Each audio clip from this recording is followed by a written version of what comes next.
এক গ্রামে একটি ছেলের নাম ছিল রাজু। সে একদিন স্কুল থেকে ফিরে এসে তার মাকে বলে, মা আমি ওপারে খেলতে যাব। তখন রাজুর মা রাজুকে বলে, বাবা ওপারে যাস না খেলতে, ওপারের সামনে একটা বড় জঙ্গল আছে আর সেখানে ভূতও আছে। কিন্তু রাজুর মা রাজুকে অনেকবার বারণ করার পরেও রাজু আর শুনলো না তার মার কথা। রাজু তখন অনেক রাগ হয়ে তার মাকে বলে, না না মা আমি ওপারে যাব, মা আমি যাব ওপারে। সে তখনই রওনা দিল ওপারের দিকে। অবশেষে রাজুর মাও রাজুকে আর আটকাতে পারলো না, আর রাজু তখনই রওনা দিয়ে দিল।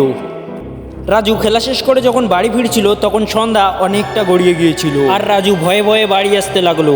রাজু জঙ্গল দিয়ে বাড়ি আসার সময় হঠাৎ করে দেখে একজন বৃদ্ধ মহিলা রাস্তার ধারে শুয়ে আছে। রাজু পিছন দিকে দেখে বুঝতে পারেনি যে সেটা আসলে শাকচুন্নি, আর রাজু তখন তাকে ডাকতে শুরু করে। রাজু শাকচুন্নিটিকে ডেকে বলে, বুড়িমা তুমি কেন এখানে রাস্তার ধারে শুয়ে আছো?